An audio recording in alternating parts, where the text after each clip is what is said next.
Hello guys, இன்றைக்கி நம்மளொரு மீன் குழம்பு வைக்க போகிறோம். ரொம்ப ஸ்பெஷலான ஒரு மீன் குழம்பு, ரொம்ப டேஸ்ட்டாக இருப்பாங்க. வாங்க நம்மளுக்கு பார்க்கலாம்.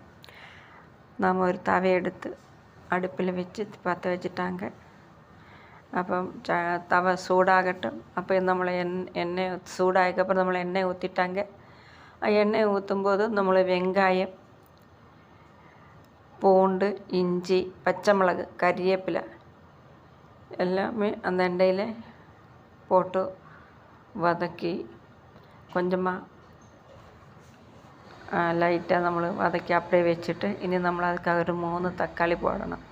இதெல்லாமே ஒட்டியே போட்டால் தான் நம்மளுக்கு இந்த மீன் குழம்பு ஆற்று மீன் தான். ஆற்று மீன் இதில் நீ ஒரு தடவை கூட நான் சொல்கிறேன். வெங்காயம், பூண்டு, இஞ்சி, கறிவேப்பிலை, பச்சை மிளகு எல்லாமே ஒட்டியே போட்டு தவை அடுப்பத்து வச்சு சூடாக்கி எண்ணெய் ஊற்றி அதில் எல்லாமே போட்டு வெங்காயம் கட் பண்ணி வச்சுருக்கிறதுல அதெல்லாம் எடுத்து போட்டுட்டாங்க. அது கொஞ்சமாக வதக்கி லைட்டாக வதக்கி விடணும். இனி அதில் ஒரு கொஞ்சம் வெந்தயம் போடணும். எண்ணெயில் தாளிக்கக்கூடாது. இந்த வெங்காயம் எல்லாம் எண்ணெயில் போட்டு வச்சுருக்கல அதிலோட வெந்தயம், சோம்பு, மிளகு, பெப்பர் இதெல்லாம் இந்த வெங்காயத்துக்கு உள்ளிலே போட்டு வதக்கணும். இந்த மிளகு இவ்வளோதான், ஒரு அரை ஸ்பூனு மிளகு. உங்களுக்கு காரம் எவ்வளோ வேணுமோ அவ்வளோ போடலாம். எங்களுக்கு காரம் ரொம்ப ஜாஸ்தி வேணும், அதனால தான் கொஞ்சம் கூட போட்டாங்க. அதை கொஞ்சம் மிக்ஸ் பண்ணி கொடுங்க. அதில் என்னென்ன போட்டோம் தெரியுமில்ல. கொஞ்சம் வெந்தயம், சோம்பு, மிளகு, இனி கொஞ்சம் பச்சை கடுகு போடலாம். இது பச்சை கடுகு தாளிக்கக்கூடாது, அப்படியே வெங்காயத்தில் போடுங்க. அப்போ என்ன போட்டாங்க, வெந்தயம், மிளகு, சோம்பு, பச்சை கடுகு எல்லாம் போட்டு வதக்கி அதில் கொஞ்சம் மஞ்சத்தூள் போட்டு அதுக்கப்புறம் நமக்கு தேவையான அளவுக்கு நம்ம மிளகாத்தூள் போடணும். எங்களுக்கு காரம் கொஞ்சம் ஜாஸ்தி வேணும். உங்களுக்கு எவ்வளோ தேவையோ அந்தளவுக்கு நீங்கள் போடுங்க மிளகாத்தூள். காரம் கம்மியாக வேண்டாங்க கம்மியாக போடலாம். இனி மல்லித்தூள் போடணும்.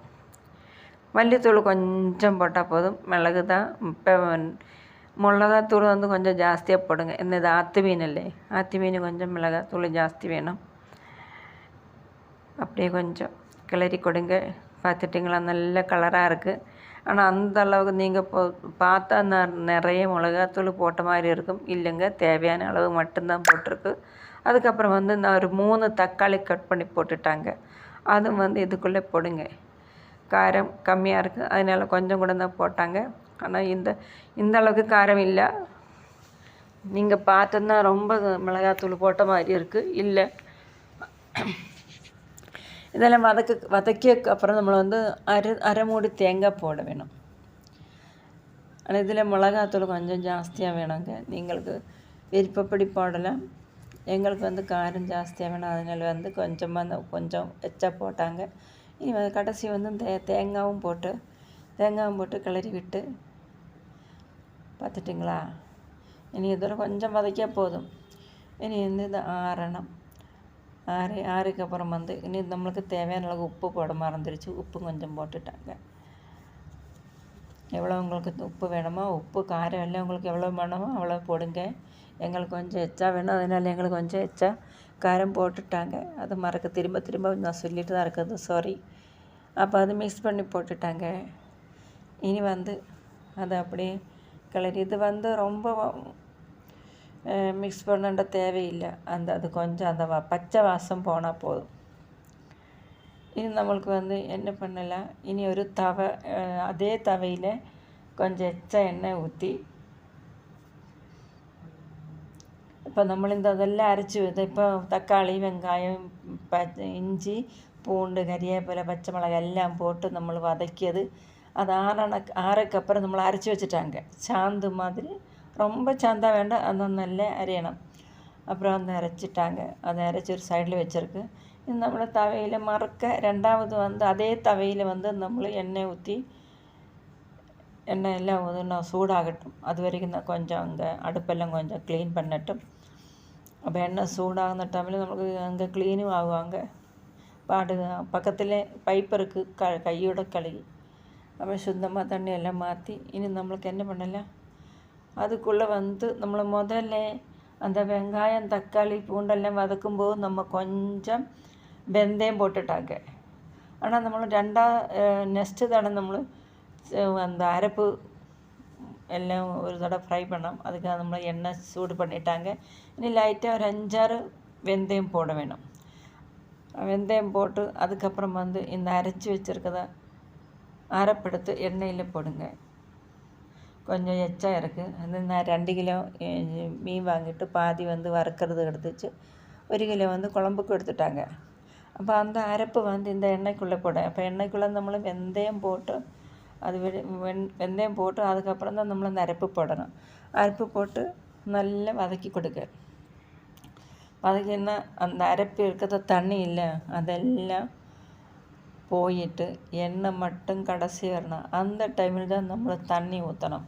இது கேரளா புளி. இது ஆத்தி மீன். ஆத்தி மீன் நான் என்ன பண்ணேன், லைட்டாக தண்ணியில் சூடு பண்ணி அதுக்குள்ளே புளி போட்டுட்டு இந்த மீனில் போட்டுட்டாங்க. அந்த மீனில் இருக்கிற கருப்பெல்லாம் போடுவாங்க.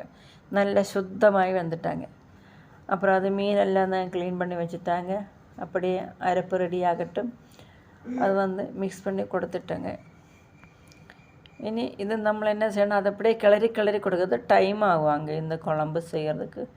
நம்ம அந்த அரைப்பெல்லாம் நல்லா ரெடி பண்ணி நல்லா அதில் தண்ணி எல்லாம் வெடிஞ்சு எண்ணெய் மேலே வருന്നില്ല. அந்த டைம் வரைக்கும் നമ്മളുടെ இந்த கிளறி கொடுக்கணும். பார்த்தீங்களா? அப்போ அப்படியே கிளறி கொடுத்து கடைசியில் அப்புறம் இது பார்த்தீங்கன்னா நல்லா குமகுமான்னு வாசம் வருது.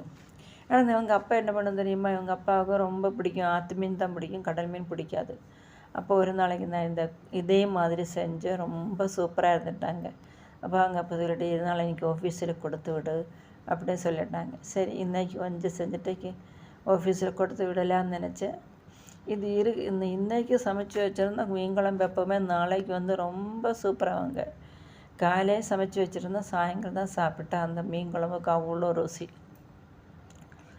அப்போ നമ്മൾ என்ன பண்ணிட்டாங்க, அந்த தண்ணியெல்லாம் மறக்க அந்த அரைப்பெல்லாம் நல்ல தண்ணியெல்லாம் போயிடுச்சு, எண்ணெய் மேலே வரும். அந்த டைமில் நம்ம தேவையான அளவுக்கு தண்ணி ஊற்றிட்டாங்க. இப்போ கீழே ഞാൻ தண்ணி பிடிச்சி வச்சுருக்கேன். இந்த வெயில் காலமல்ல வாட்டர் ஃபில்ட்ரு சூடாகுவாங்க, அதனால காலையில் தண்ணி பிடிச்சி வச்சுட்டாங்க. அதுலேருந்து கொஞ்சமாக தேவையான அளவுக்கு தண்ணி எடுத்து இதில் போட்டு ஊற்றிட்டாங்க. பார்த்திங்களா, நமக்கு தேவையான அளவுக்கு கிரேவி கிடச்சிட்டாங்க. இந்த கிரேவி நல்லா கொதித்து தண்ணி கொஞ்சம் கம்மியாகணும். அப்போ இந்த தண்ணி இவ்வளோ தண்ணி இது வெந்து வரும்போது இவ்வளோ தண்ணி வேண்டாம், இந்த கம்மியாக வரும். அப்போ தான் ரொம்ப சூப்பர் டேஸ்ட்டுங்க. இல்லை எங்கள் வீட்டில் இப்போ எல்லாருமே ரொம்ப விரும்பி சாப்பிடுவாங்க. ஆனால் கேரளாவில் நடந்தால் டெய்லி மீன் தானே. இங்கே ஒரு தமிழ்நாட்டில் ஈரோடில் நாங்கள் அங்கே தான் செட்டில் பண்ணியிருக்கு. ஈரோடில் மாதம் ஒரு தடவை தான் நாங்கள் மீன் வாங்குவாங்க. ஏன்னா இங்கே மீன் அவ்வளோ நல்லா இருக்காது. கேரளாவில் ஃப்ரெஷ்ஷாக கிடைக்கும். எங்கள் பக்கத்து தானே கடல், அதனால எங்களுக்கு மீனெல்லாம் காலையில் நல்லா ஃப்ரெஷ்ஷாக கிடைப்பாங்க. நம்ம இங்கே வரும்போது எல்லாமே ஃப்ரை பண்ணி தான் எடுப்பாங்க. சூப்பராக இருக்குது. எண்ணெய் எல்லாம் உப்பெல்லாம் கம்மியாக இருக்குது. இனி கொஞ்சம் கூட உப்பு போடணும்.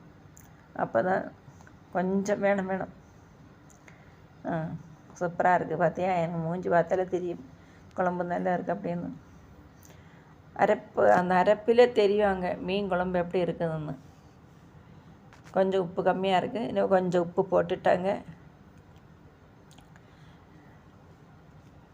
நீங்களும் இப்படியே மீன் செஞ்சு பாருங்கள்.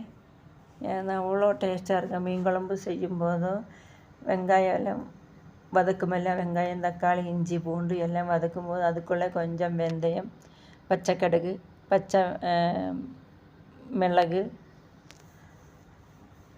சோம்பு எல்லாம் இங்கே ஜீரகம் தான் போடுவாங்க, எங்களுக்கு சோம்பு போடுவாங்க. இந்த சோம்பு இதெல்லாம் கூட சேர்ந்து அரைச்சோன்னா அவ்வளோ டேஸ்ட்டுங்க. நீங்கள் ஒரு தடவை இப்படி நான் செய்யாத மாதிரி செஞ்சு பாருங்க, அப்படி ஒரு டேஸ்ட்டாக இருக்கும். இப்போ தண்ணியில் அந்த கிரேவி கொதிச்சிட்டாங்க. இப்போ அந்த மீனெல்லாம் போட்டு மீன் பார்த்துட்டுங்களா எவ்வளோ சுத்தமாக நான் க்ளீன் பண்ணிட்டு வந்தேன். நீங்கள் பாரு, இங்கே ஆற்று மீன் தான் இப்படி இவ்வளோ க்ளீன் பண்ணி எடுத்துட்டாங்க தானே. ஏன்னா அந்த கருப்பாக இருக்கிறதில்ல, மீன் மேலே கருப்பாக இருக்கிறதெல்லாம் அழுக்குங்க. நீங்கள் தயவு செஞ்சு அந்த தோல் எடுத்துட்டு தான் நீங்கள் சமைக்கணும். அது ரொம்ப அழுக்கு.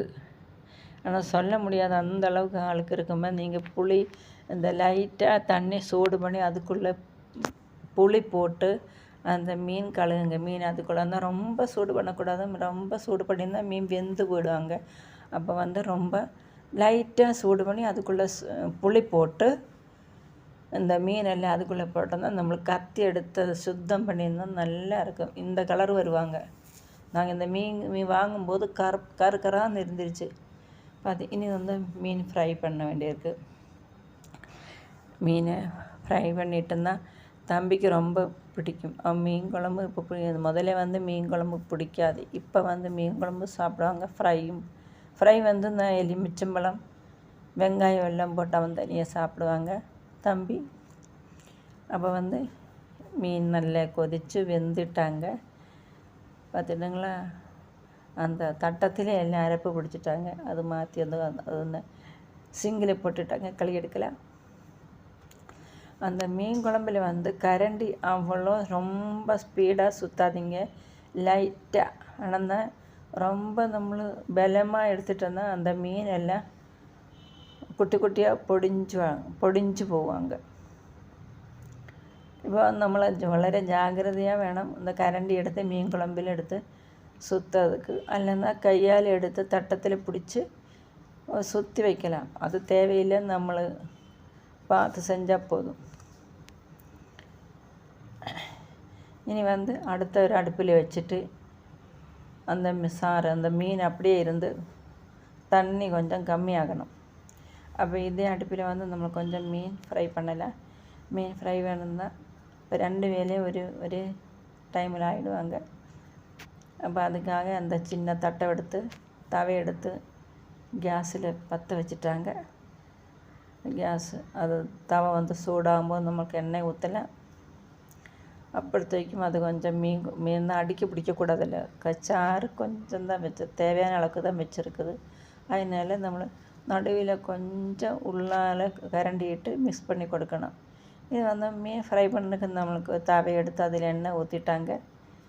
இனி வந்து அப்படி அங்கே எண்ணெய் எல்லாம் போட்டு அதை கொஞ்சம் தொடச்சி விட்டுட்டாங்க. அப்போ தொடச்சி விட்டால் தான் நம்மளுக்கு நல்லா இருக்கும், பார்க்குறதுக்கு நல்லா இருக்கும், அங்கே சுத்தமாகவும் இருக்கும். அப்போ கொஞ்சம் கேஸ் வந்து வச்சுட்டாங்க, எண்ணெய் சூடாகிறதுக்கு. இது நம்மளுக்கு வந்து ஐயோ ரொம்ப ஹாட், ஒன்றும் பயங்கர சூடி விட நிற்கவே முடியல. ஏன்னா இங்கே எனக்கு வந்து சமையல் ரூமில் நல்ல வெளிச்சமாக இருக்கணும். அதனால் எல்லா ஜன்னலையும் நான் திறந்து வச்சுட்டாங்க. சூடு காற்றாக வருது. இப்போ இங்கே அடுப்பிலும் பற்ற வச்சுருக்குது, வெளியிலும் சூடு காற்று தாங்க முடியல. என்ன நமக்கு சமைச்சு தானே ஆகணும். சூடாக இருந்தால் வயிற்றில் போகாதில்ல, சமைச்சு தான் ஆகணும். பிள்ளை இருக்குது, அவங்களுக்கும் பசி வருவாங்க, டைமில் சாப்பாடு போடணும். இன்றைக்கி வந்து ஞாயிற்றுக்கிழமை, அது எப்போவுமே நாங்கள் சிக்கன் தான் எடுப்பாங்க. இன்றைக்கி அவங்க அப்பா சொல்லிட்டாங்க இன்றைக்கி வந்து நம்மளுக்கு மீன் எடுக்கலை அப்படின்னு. அப்போ நல்ல போய் டாம் பக்கம் போய் நல்ல உயிராக மீன் வாங்கி வந்துட்டாங்க. பார்த்துட்டுங்களா, அப்போ ஒரு சைடில் வந்து மீன் ஃப்ரை பண்ணிட்டாங்க, அது திரும்பி இடணும். அப்புறம் வந்து இண்டக்ஷன் குக்கரில் வந்து என்னென்ன சாப்பாடு வச்சுட்டாங்க. இப்படி வச்சுருந்தா சாப்பாடு ஒன்று ஒட்டாக இருப்பாங்க. குக்கரில் வச்சுருந்தா எனக்கு அவ்வளோ சரி வராது. என்ன பார்த்து எங்கள் புள்ள வந்து என்ன முடியில் டச் பண்ணுறது. ஏன்டி முடியை டச் பண்ணக்கூடாது தம்பி, சமைக்கும்போது முடியில் டச் பண்ணக்கூடாது, சரியா? அப்புறம் மீன் மறுக்க ஃப்ரை ஆகிட்டாங்க. நமக்கு வந்து திரும்பி இட்டு கொடுக்கலாம். വളരെ ജാഗ്രത ഇടണം, അല്ലെന്നാൽ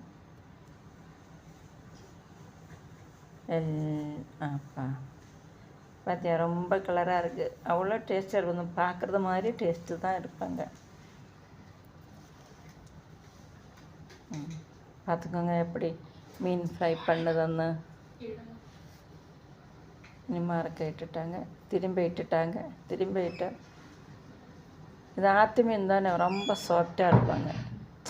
நான் என்ன செஞ்சேன் தெரியுமா, சின்ன தவை எடுத்துட்டேன். ஒரு பெரிய தவை எடுத்து நமக்கு ஃப்ரீயாக ஃப்ரை பண்ணலாம். பெரிய தவை எடுத்து அந்த எண்ணெய் வந்து ஸ்ப்ரெட்டாக கிடக்கும். இது வந்து ஒதுக்கமாக இருப்பாங்க. அதனால சின்ன தவை எடுத்து வச்சுட்டாங்க. சின்ன தவை எடுத்து பெரிய தவை எடுத்து ஒரடியாக நமக்கு ஃப்ரை பண்ணலாம்.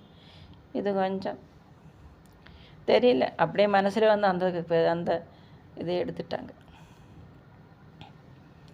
பார்த்துட்டிங்களா, அந்த மீனும் நானும் வந்து ரொம்ப ஃபைட்டு. ஆமாம், அப்பா எடுத்து விட்டுட்டாங்க. எப்படியோ எடுத்து சட்டகத்தில் எடுத்து வச்சுட்டாங்க. நீங்களும் கரண்டியா, அதுவும் எனக்கு தெரியல, என்னமோ வாய் வருது. ஸ்பூனா, தவையா, கரண்டியா? நீங்கள் கமெண்ட் பண்ணுங்க. என்னோடய தமிழ் வந்து ரொம்ப மிஸ்டேக்காக இருக்குது, அதனால் என்ன மன்னிச்சிருங்க. இருந்தாலும் தமிழில் வீடியோ பண்ணணும்னு ரொம்ப ஆசையாக இருக்காங்க. அதுக்காக நான் தமிழில் பேசுது, உங்களுக்கும் புரியணுமில்ல. ஆனால் நான் மலையாளம் பேசுவாங்க, மலையாளம் உங்களுக்கு கற்றும் കണ്ട. ഇപ്പം ചോറ് റെഡി ആയിരിച്ചു. ഇപ്പോൾ ചോറ് റെഡിയായി. ചോറ് വെന്ത് ഇനി നമ്മൾക്ക് എന്ത് ചെയ്യാം, ഇത് അടയ്ക്കാം. அப்போ இவங்க அப்பா வந்து இன்றைக்கி மாங்காய் வாங்கி வந்துட்டாங்க. 2 மணி நேரம் தண்ணியில் போட்டு வச்சுட்டாங்க. ஞாயிற்றுக்கிழமை அவங்க அப்பா சொல்லிட்டாங்க, இந்த ஞாயிற்றுக்கிழமை தானே மாங்காய் எடுத்து தண்ணியில் போட்டு ஒரு சாப்பிடலாம். ஏன்னா அதில் மருந்து இருக்கும். மாங்காய் ஏற்கனவே ரொம்ப சூடு. இந்த கிளைமேட்டு வெளியில் சூடு, சாப்பிட்றதும் சூடாக இருந்தால் உடம்புக்கு எப்படி இருக்கும்? அதனால தண்ணியில் ஒரு 2 மணி நேரம் போட்ட அந்த ஹீட்டெல்லாம் கொஞ்சம் கம்மியாகுங்க. அவங்க அப்பா அப்படி தான் சொல்லிட்டாங்க, தண்ணியில் போடுங்க. அப்போ தான் இனி வந்து சாப்பாடு ரெடி ஆயிடுச்சு. இது வந்து வடிச்சாச்சு, அது தெரியும், வடிகட்டணும். அப்போது சாப்பாடு அப்படியே இருந்து அது சுத்தமாக அப்புறம் க்ளீன் பண்ணிட்டாங்க. அப்போ இனி என்னாச்சு, ஃப்ரை ஆகிட்டு இருக்குது. கடைசி பீஸு தான். இதுக்கப்புறம் வந்து தண்ணி ஊற்றி வரல, மீனெல்லாம் நான் கட் பண்ணி, அவங்க எல்லாம் மீன் கடையிலே கட் பண்ணி தந்துட்டாங்க. அது வந்து தோலெல்லாம் எடுத்து சுத்தமாக வச்சுட்டா எடுத்து நல்ல அலாசி எல்லாம் வருவோம். அந்த தண்ணியெல்லாம் என்னோடய மேலில் வந்துருச்சு. அதனால இனி இதெல்லாம் மீன் ஃப்ரை பண்ணி எல்லாம் ஃபினிஷ் ஆகிடுச்சு. அப்புறம் போய் குளிச்சுட்டு வரலாம். குளிச்சுட்டு வந்தால் நமக்கு நிம்மதியாக சாப்பிடலாம். அந்த மீன் ஃப்ரை. அப்பா, நம்ம மீன் குழம்பு எப்படி இருக்குதுன்னு பார்க்கலாமா? வாவ், பார்த்துட்டுங்களா? இந்த மீன் குழம்பு வந்து சாப்பிட்டு பாருங்க, எப்போ முடிய போகுதோ. சாப்பிட்றது கையே எடுக்க முடியல, அந்த அளவுக்கு டேஸ்ட்டாக இருப்பாங்க. நீங்கள் செஞ்சு பாருங்க ஒரு தடவை இப்படி செஞ்சுட்டு. அப்புறம் வந்து இந்த தண்ணி ஊற்றி வந்துட்டாங்க. இனி வந்து அப்போ அவங்க அப்பாவுக்கு சாப்பாடு எடுத்து வச்சுட்டாங்க. வெங்காயம் கட் பண்ணி, எலுமிச்சம்பழம், ஃபிஷ் ஃப்ரை எல்லாம் வச்சுட்டாங்க. மீன் குழம்பு எடுத்து வச்சுட்டாங்க. உங்களுக்கு இந்த வீடியோ பிடிச்சிருந்தா லைக் பண்ணுங்கள், ஷேர் பண்ணுங்கள், சப்ஸ்கிரைப் பண்ணுங்கள், கமெண்ட் பண்ணுங்கள். பாய்.